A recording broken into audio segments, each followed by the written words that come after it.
Teddy. Wednesday, November 28th. We'll get to the 4 conference games. We'll do 9 of the 10. We'll skip the Sun Belt. We hit 2 on yesterday's show. We'll keep it going coming up. Bad beats, bad bets, bad for the books. And, of course, the rematch angle in a lot of these games coming up. Bad beats, Flyers minus 230, led 3-1 in the third period. Less than 10 minutes left. They gave up 3 straight to Ottawa, and Ottawa goes over again, 19-5 to the over this season. Senators win that game 4-3, and Michigan State Louisville under 155 goes over because of overtime. Big win for Chris Mack and Louisville, and the Pistons minus 7.5 or 7, won by 7. Tough push or a brutal loss, 38 fourth quarter points by the Knicks. Yeah, all of a sudden the Knicks are on a little point spread run. They've been moneymakers for their backers over the last couple of weeks. Last night, sneaking in under the number with that 38-point fourth quarter, no question. If you got a good number with Detroit, the tough push.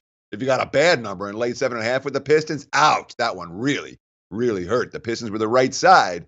They were not the right results. The Knicks continue to cash these underdog tickets.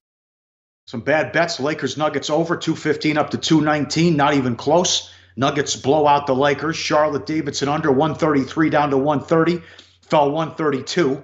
Loyola Chicago took money from 5.5 down to 4. Home dogs rematch of the tournament game. Nevada runs them out. They are loaded as Nevada wins by 14 on the road. Colorado State plus 1.5 went off the favorite, lost by 15.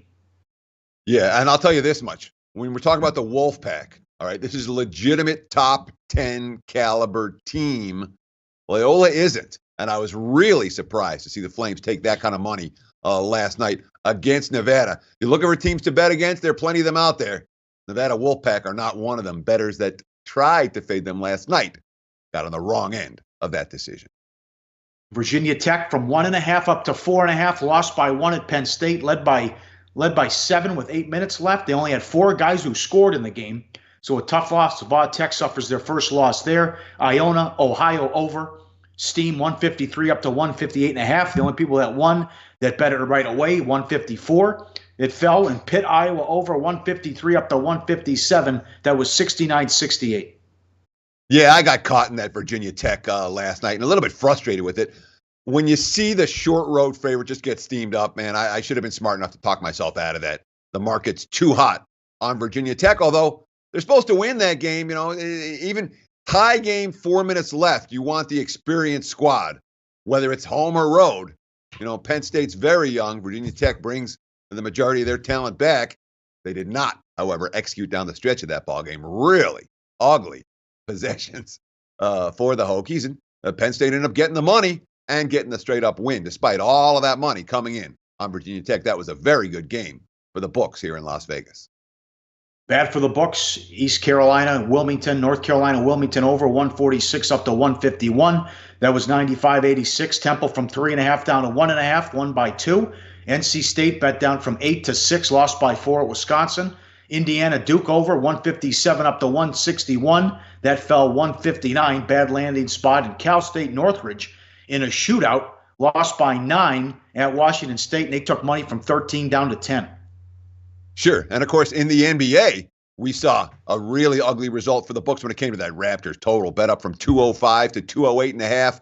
122-114 final. No question that one was flying over the total. Big wise guy steam on Toronto over the number last night. And, of course, let's not forget the Golden Knights all of a sudden playing some good hockey, Paulie. Bet from 120 to 135. They won that game 8-3, showing a little bit of offense for a team that struggled to score goals earlier in the season. All right, here we go. Rematch number 1. They played last week. This is odd. Conference USA title game, 10:30 Pacific, Saturday, CBS College Sports. Middle Tennessee is at home. This opened 2. It's down to 2.5. It's down to 1.5. 45.5 the total. They played last week. UAB was a 3-point road favorite. They got beat 27-3. They had 89 total yards and -1 rushing yards. There was their first conference loss. In Middle Tennessee, I thought it was a good bet because you had a team that had to win to get in against a team that had nothing to play for. But everything went wrong for UAB before the game with guys out, injuries, flu, everything. Guys leaving, guys get hurt in warm-up. Everything went wrong for UAB before they even kicked. Sure. But again, they got 89 total yards in that ball game. Now, we have to note in that game, okay? Let's see. The offensive line was a nightmare for UAB. The right guard Power was ejected in the second quarter. The left guard was sick. Cook, the guy didn't play at all. They were down to their third string center for that ball game. So basically, the middle of the offensive line, right guard, left guard, center, none of the starters were able to go after the second quarter of that ball game. 2 of the 3 didn't play at all, and it clearly affected their ability to control the line of scrimmage. The quarterback, Ederle, he had a rough game, 9 of 20 for 90 yards. He was under pressure. And, of course, the -1 or rushing yards has mostly to do with sack numbers. Ederle was under pressure throughout in that ball game. But the offensive line for UAB could be fully healthy. All 3 starters that were out last week could be back here. That is not 100% yet, but it is quite possible for the Blazers. So what we saw defensively last week with Middle Tennessee just dominating the line of scrimmage may not be so easy to do the second week in a row. Well, I wonder if they go back to Johnson, the freshman quarterback who moved the ball against A&M as they had a opening kickoff return for a touchdown, a fumble. They missed 3 field goals and an extra point, or they would have got the cover in that game. Or we'll see if they go back to the upperclassmen. And as we tape on Wednesday, that's stuff to follow. What's going to happen with the line? And also Spencer Brown, their leading rusher, questionable as well. So that's everything to look at there. Now with Middle Tennessee, as they get this home game, they're 8-4, and their losses were non-conference. They hung in there at Kentucky.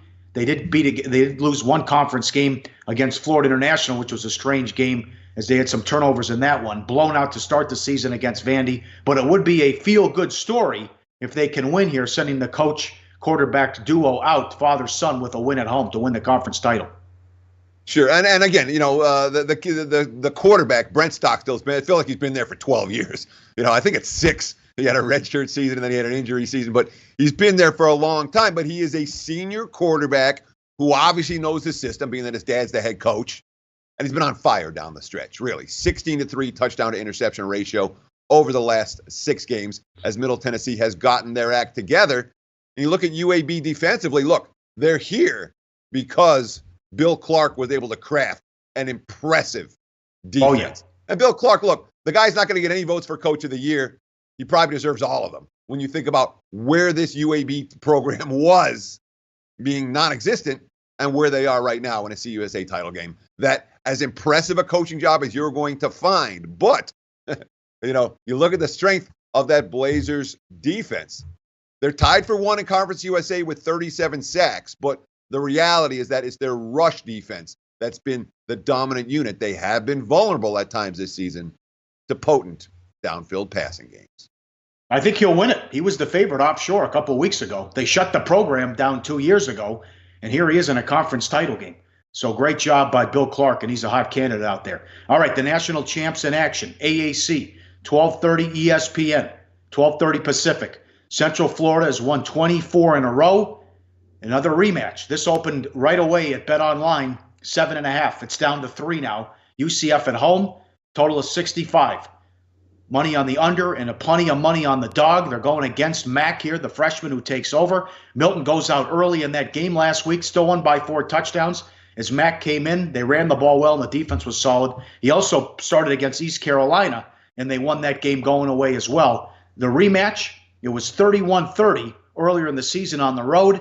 They were down big, and there was a big decision there in that game. Heupel went for it, 4th and 1, backed it deep in his own territory. Long touchdown run to completely change the game and shut Memphis out in the second half.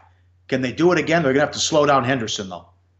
They sure will. And again, the game was 30-17, Memphis with a big lead at halftime. They had outgained them by over 100 yards in the first half of that meeting, but they were shut out after halftime and ended up losing the game 31-30. They were +5. They still got the money, but Memphis could not move the football after halftime the way they did in the first. They still finished with 27-18 first down edge. They had a 490 to 461 overall yard edge, but they lost the game even though they got the money. Now, UCF has dominated this series. They've won 12 in a row in this series. Yep. Since 2009, the home team has covered every single game. Of course, you want to talk trends. Memphis been real good as a road dog. Only 4 lost their last 13 tries. They're 12-4 overall ATS their last 16 ball games. And of course, they're playing a team without their starting quarterback. We cannot underestimate what Mackenzie Milton means to the team. And Daryl Mack, it's not like he can't play. He's a freshman. He doesn't have the experience. He's been in for 2 games this season. 5 of 14, 81 yards last week. The previous game against East Carolina, he didn't get to 100 yards passing in that game either. So clearly issues with Memphis, or UCF, I should say, when it comes to the quarterback position. But it's an overreaction, though. I don't understand the 4.5-point move. You have the win one for Milton angle, and you also have the nasty defense that's been shutting down Cincinnati. And Memphis got a terrible defense. So they'll be able to move the ball on them, too, just by running it. But can they slow down White and also Henderson? I think they can. But a 4.5-point move already, I think it's a big overreaction. And the win one for Milton as well with that horrible injury. 62-55 and 40-13 last year as Central Florida swept them. Good game. See if they can finish and close and go undefeated. It means it's a $12 million game. If they lose, they don't get a New Year's Six bowl game, too. All right. Big 12 championship, 9 o'clock Pacific, ABC, Texas and Oklahoma. Here's Tom Herman again as a dog, 12-1 ATS as a dog head coach since 2015. Another rematch. Texas won by 3, but now Oklahoma knows if they win, based on what happens last night, unless Georgia would lose a close game. Well, actually, if Georgia wins or loses maybe by 3 or 7, but if Oklahoma wins, they have Ohio State boxed out now that they're ahead of them. They play a tougher opponent, that they're feeling good about their chances to get in the playoff with Murray. Sure, but of course, that's assuming that Alabama beats Georgia, which we're not ready to assume yet. We'll preview that game in just a moment. But the money has come for Oklahoma here. 7.5 bet up to 8 now. Total sitting pretty clear at 78. And then we're seeing some indication that we're going to see additional over money. And why not? I mean, all Oklahoma does is play shootouts. You look at the numbers. This is a defense that has allowed 189 points in their last 4 games, and they're playing for the conference title. They allowed 48 points in the first matchup against Texas. And, rallied back from 3 touchdowns down and then couldn't get the stop at the end of the ball game. And, of course, we know what Tom Herman has done as a dog, Paulie. 13-1 ATS in his last 14 tries, catching points. Give me 1 second. I'm going to go contain this dog. So you got to talk for a sec. Jesus, he's excited. Yeah, all right. So I read 12-1. You have 13-1. In any event, he's 7-0. 7-0 when he's catching more than seven points or more as well. 111th ranked defense with Oklahoma, but still, as the committee said, this historic offense. And you keep giving up 40 points and finding a way to win. It's the first time since 1931 that the game's outside of the Cotton Bowl. So revenge angle for Oklahoma, but also do you want to lay this many points going against Herman, whose money is a dog, and also with that defense? I mean, where are the stops coming from?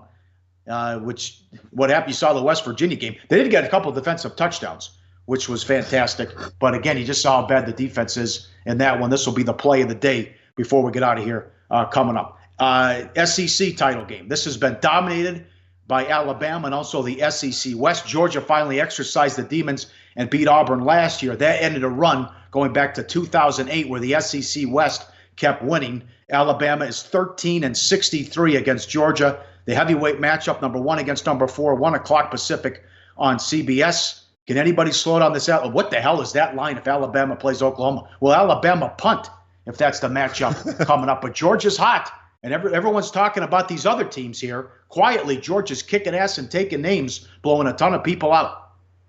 Sure, and let's not forget, and we don't want to put too much on this, but conspiracy theorists need to note, the SEC is going to get 2 teams in if Bama loses. All right, Ohio State and Oklahoma will be frozen out unless somehow, Clemson loses to Pitt, which doesn't look likely, being that they're almost 4 touchdown favorites. So really, they're in too. You get Alabama they'll losing this game and Georgia winning. Yeah. Clemson's in, Notre Dame's in. So much for Oklahoma and Ohio State. Of course, that'll make everybody crazy when it comes to SEC dominance and all that, but it's a very real possibility for the conference. The conference make a whole lot more money if Bama loses than if Bama wins this ballgame. That being said, Nick Saban doesn't want to lose this game, and Alabama certainly had plenty of success in the SEC title game. Last 3 trips, 42-13, 29-15, 54-16, all wins by 2 touchdowns or more, although I don't know if any of those came against teams that are quite as good as this year's Georgia squad. Yeah, well, also Alabama. The public's betting this every week, as they should, because they've cashed every week but one. Alabama first half. So look at that and maybe fade them in the second half. Who knows? They could be up with a big lead and take it easy in the second half. But we'll see. And the fascinating angle here is Saban, who owns his former assistants. Can't beat the guy when he's going against his former assistants, too, although they had him beat last year. Before. What the hell was Saban watching last year that Tua didn't get in the game until the second half? What were you doing? Well, okay, so here's the quote from Kirby Smart. I'm trying to become the first former Nick Saban assistant to actually beat him. Quote, I really don't look at it that way at all. It's not personal for me. I don't look at it that at all. It would be gratifying to our players. It would be the next step towards going to the playoffs. And those are the objectives we want. It's not about me. It's not about him. And I appreciate that from Kirby Smart. It should be about the players. And when it comes to the players for Georgia, obviously we've seen this team get hot down the stretch. We saw this team give Alabama everything they could handle in the national championship game last January. And, when we look at Alabama's season, for the course of the campaign, how many elite defenses did this team really face? This was not one of the better years for SEC defenses. They faced Mississippi State. They got a real defense. Bama's offense held to 24 in that ball game. Say what you want about Georgia. They got a real defense. And Alabama will be tested in that regard in this ball game, especially when we're talking about a total in the 60s. I'm not surprised if this one ended up being a relatively lower scoring affair, even with Tua and Saban and all the success they've had offensively this year. Georgia's defense, pretty darn good. Yeah, one correction. Auburn did get the money in the first half last week, although Bama got the cover. But they were down. They're up 10 in the third quarter before pulling away and winning by margin in that one, blowing them out. What do you think of the location spot, though? You give a small edge to Georgia that it's in their backyard?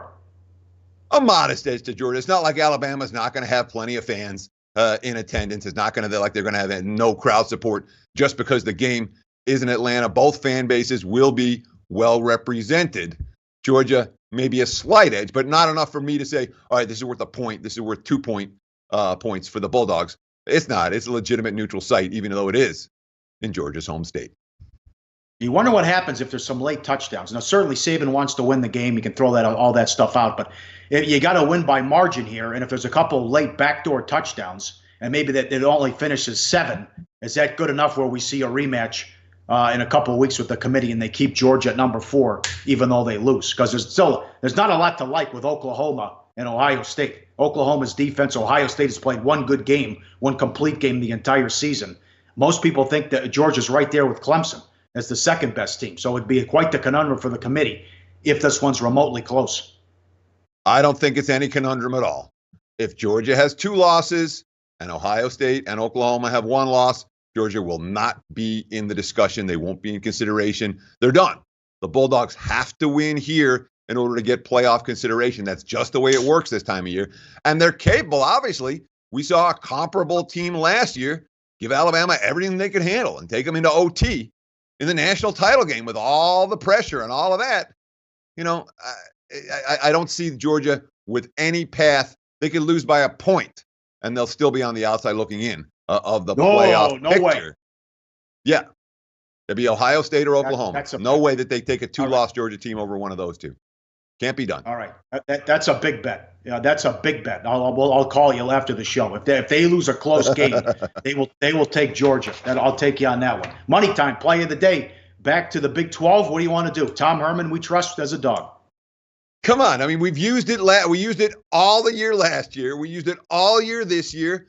Every time we see it, we're going to use it as a sportsbook play of the day because it keeps winning. That is Herman as a dog. All my exes live in Texas. Betting number 311, take the Texas Longhorns plus the 8 in the Big 12 title game. That's our play of the day. All right, back tomorrow. We got the sheet here. We got more conference title games and more rematches. Boise at home on the Smurf turf taking on Fresno. We'll get to Pitt. Geez, the point spread 27.5. Get rid of divisions, will you? We'll get a 27.5 point spread in a conference championship game. Dan Wetzel was right. This should be the first week of the 18 playoff. We'll run those games down the rest of the week, and we'll get to the NFL on Friday with a great Sunday matchup with the Chargers and the Steelers. Low Shack in the bag up next. Thanks for watching Sports Bit. We'll talk to you tomorrow. Good luck out there.